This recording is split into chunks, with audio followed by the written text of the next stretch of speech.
بسم اللہ الرحمن الرحیم۔ اپنا اسلامک اسٹوڈیو میں خوش آمدید معزز ناظرین۔ یہ تو ہر مسلمان کا عقیدہ ہے، بلکہ مسلمان ہی نہیں، روئے زمین کے ہر انسان کا عقیدہ ہے، چاہے اس کا تعلق کسی بھی مذہب اور مسلک سے ہو یا کسی بھی سوچ و فکر اور نظریے سے ہو، حتیٰ کہ خدا کے وجود کا انکار کرنے والا ہی کیوں نہ ہو، وہ یہ بات ضرور جانتا ہے کہ موت ایک اٹل حقیقت ہے اور موت آ کر رہے گی۔ ہاں، یہ بات ضرور ہے کہ کچھ موت ایسی ہوتی ہیں جو قابل رشک ہوتی ہیں اور کچھ اموات ایسی ہوتی ہیں جو قابل عبرت ہوتی ہیں۔ آئیے آج ہم آپ کو یہ بتانے کی کوشش کرتے ہیں کہ قیامت کے دن کس طرح اللہ تعالیٰ تمام مخلوق کی روح قبض فرمائے گا، جس میں تمام ملائکہ بھی شامل ہیں۔ لیکن مکمل ویڈیو دیکھنے سے قبل آپ ہمارے چینل اپنا اسلامک اسٹوڈیو کو ضرور سبسکرائب کر دیں۔ ناظرین، فرشتوں کی موت کیسے ہوگی؟ دنیا کے وہ لوگ بدقسمت ترین ہوں گے جو قیامت کا منظر دیکھیں گے۔ قیامت سے پہلے ایک دم ایک خوفناک آواز آئے گی، لوگ سب کچھ بھول جائیں گے۔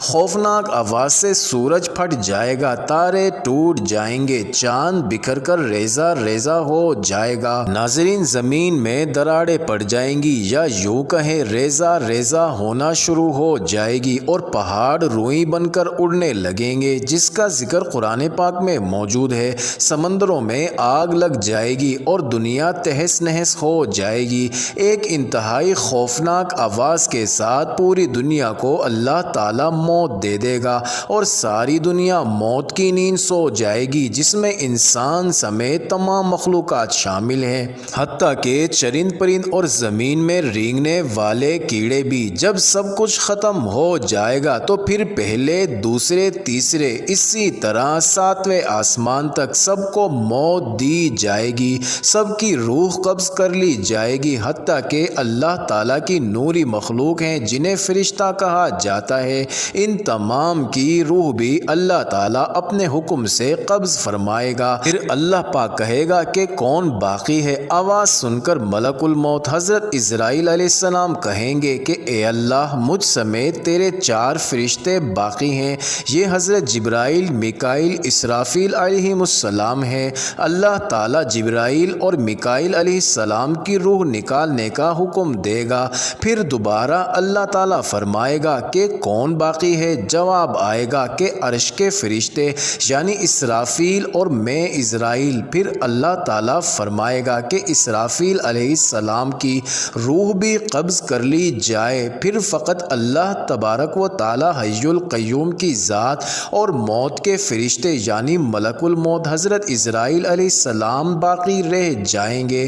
پھر اللہ تعالیٰ کا حکم ہوگا اور حضرت عزرائیل علیہ السلام بھی وفات پا جائیں گے، ان کی روحیں بھی قبض کر لی جائیں گی۔ پھر اللہ تنہا واحد ہوگا جو اس کی شان کے لائق ہے۔ پھر وہ فرمائے گا کہ کہاں ہے جبارین یعنی ظلم کرنے والے، آج کس کی بادشاہت ہے؟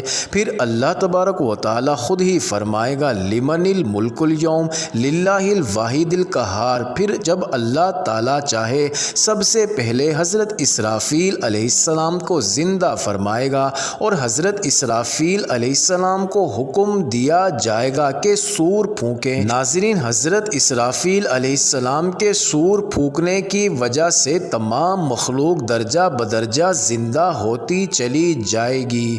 ناظرین، امید کرتے ہیں آپ کو یہ ویڈیو ضرور پسند آئی ہوگی، تو آپ ہمارے چینل اپنا اسلامک اسٹوڈیو کو ضرور سبسکرائب کر دیں۔